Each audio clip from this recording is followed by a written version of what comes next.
दोस्तों, कभी कभी इंसान गुस्से या जल्दबाजी में ऐसा फैसला कर लेता है जिसकी कीमत सिर्फ वो नहीं बल्कि कई घरों को चुकानी पड़ती है।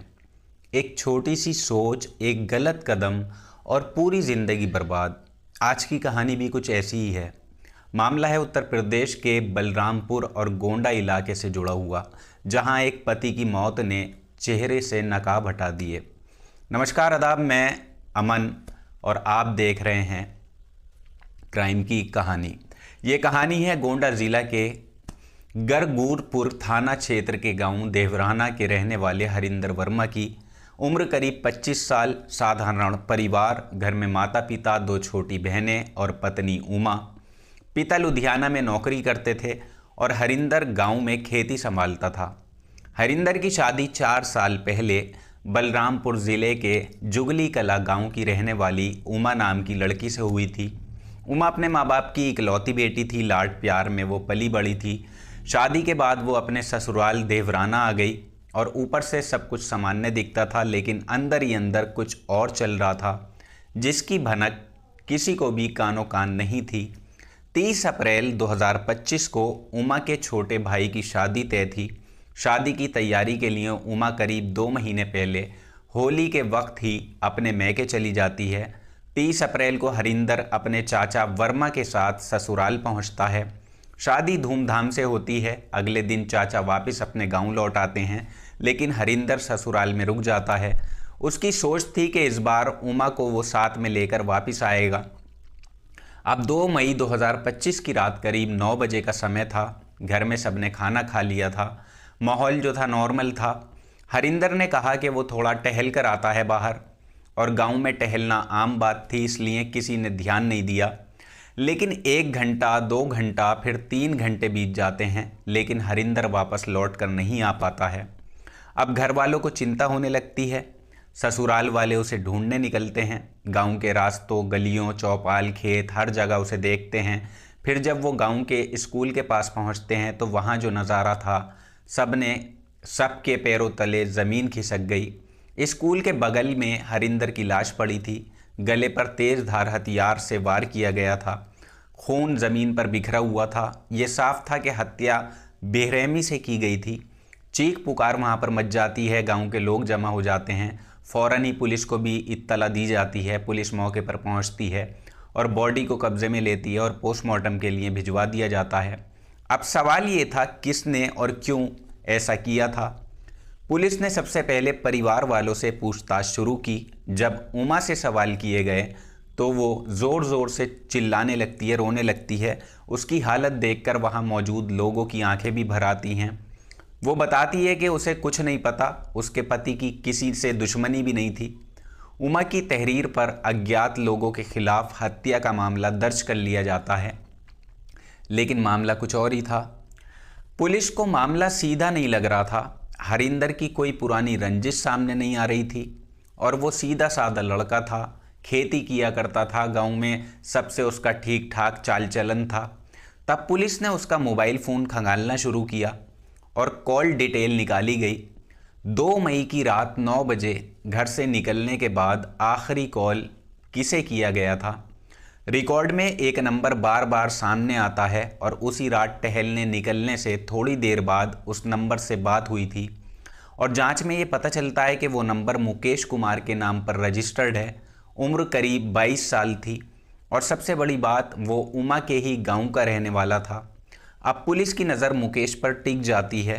पुलिस टीम सीधे मुकेश के घर पहुंचती है। उसे हिरासत में लिया जाता है और पूछताछ शुरू होती है। शुरुआत में वो इधर उधर की बातें करता है, लेकिन ज़्यादा देर तक सच छुपा नहीं पाता और आखिरकार उसने कबूल कर लिया कि हरिंदर की हत्या में वो शामिल था। लेकिन उसने एक और बड़ा नाम लिया, जितेंद्र वर्मा।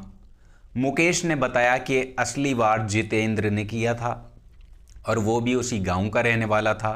उसकी उम्र 24 साल थी। अब कहानी और उलझने वाली थी। पुलिस ने फौरन जितेंद्र को भी पकड़ लिया, लेकिन पुलिस को अंदाज़ा नहीं था कि आगे जो खुलासा होने वाला था वो इस पूरे केस को अंदर तक हिलाकर रख देगा और आखिर हरिंदर की हत्या के पीछे असली वजह क्या छुपी हुई थी, ये जानना था। जितेंद्र का क्या रिश्ता था इस परिवार से, और क्या ये सच में किसी दुश्मनी का मामला था या कुछ और ही था। सच जानकर हर कोई हैरान रह गया और आप भी हैरान हो जाएंगे। जितेंद्र की गिरफ्तारी के बाद पुलिस को लगा कि अब सच सामने आएगा। थाने में बैठाकर जब उससे पूछताछ की गई तो पहले वो बात घुमाता रहा, लेकिन जैसे ही पुलिस ने मुकेश के बयान का जिक्र किया उसका हौसला जो है वो टूट जाता है और कुछ देर चुप रहने के बाद उसने कबूल कर लिया कि हरिंदर की हत्या उसी ने की है। उसने कहा, सर मैंने वार किया, लेकिन ये फैसला अकेले मेरा नहीं था। जब पुलिस ने पूछा किसका था तो उसने सीधा नाम लिया उमा का, यानी उसकी पत्नी का। ये सुनकर सब चौंक गए। जो पत्नी रो रो कर अज्ञात लोगों के खिलाफ मुकदमा लिखवा रही थी वही अब शक के घेरे में थी। पुलिस ने उमा को फिर से बैठाकर सख्ती से पूछताछ की और इस बार वो ज़्यादा देर तक सच छुपा नहीं पाई और धीरे धीरे उसने पूरी कहानी सुना दी। अब उमा ने बताया कि दरअसल बात ये थी कि शादी से पहले उसका और जितेंद्र का प्रेम संबंध था। दोनों एक ही गांव के रहने वाले थे।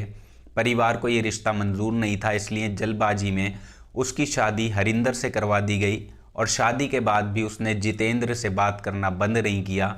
मोबाइल पर दोनों लगातार संपर्क में रहे और 4 साल तक हरिंदर को कुछ पता नहीं चला।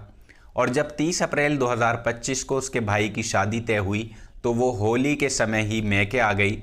अब मैके में रहकर वो खुलेआम जितेंद्र से मिलने लगती है। दोनों ने फिर साथ रहने की बातें मन बना लिया, लेकिन बीच में हरिंदर था।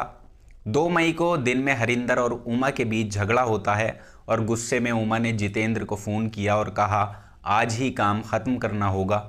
जितेंद्र पहले से अपने दोस्तों को तैयार कर चुका था। मुकेश कुमार, सचिन, अखिलेश यादव, संतोष और मुकेश साहू सब इस साजिश में शामिल थे। रात में मौका मिलते ही प्लान लागू किया गया और करीब 9 बजे हरिंदर टहलने निकलता है। तभी मुकेश ने उसे फ़ोन किया और कहा स्कूल के पास कोई तुम्हें बुला रहा है। हरिंदर बिना शक किए वहाँ पहुँच जाता है। अब स्कूल के पास पहले से जितेंद्र और उसके साथी छुपे हुए थे। जैसे ही हरिंदर पहुँचता है सबने उसे पकड़ लिया। जितेंद्र ने तेज़धार हथियार से उसके गले पर कई वार कर दिए। हरिंदर मौके पर ही गिर पड़ता है और कुछ ही देर में उसकी मौत हो जाती है। अब हत्या के बाद सभी आरोपी वहाँ से भाग जाते हैं। उमा ने घर में अनजान बनकर रोना शुरू कर दिया ताकि किसी को शक ना हो। उसी ने अज्ञात लोगों के खिलाफ रिपोर्ट भी लिखवा दी, लेकिन पुलिस ने कॉल डिटेल निकाली और सारा राज यहाँ पर खुल जाता है। एक एक करके सभी आरोपी जो हैं वो पकड़े जाते हैं। पूछताछ में सब ने अपना जुर्म कबूल कर लिया।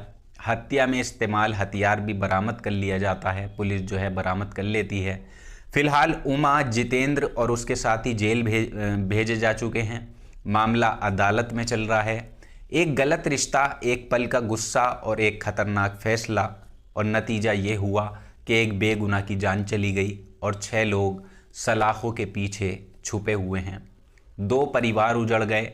ये कहानी यहीं ख़त्म होती है, लेकिन एक सीख छोड़कर जाती है। ज़िंदगी में चाहे कितनी भी परेशानी हो, अपराध उसका हल है ही नहीं। गलत रास्ता हमेशा बर्बादी की तरफ ले जाता है। तो दोस्तों ये थी कहानी, एक बेवफा पत्नी की कहानी जिसने अपने हाथों ही अपने सुहाग को उजाड़ डाला। तो अगर आप क्राइम की कहानियाँ सुनना पसंद करते हैं तो हमारे इस चैनल को सब्सक्राइब ज़रूर करें, क्योंकि ये नया चैनल है।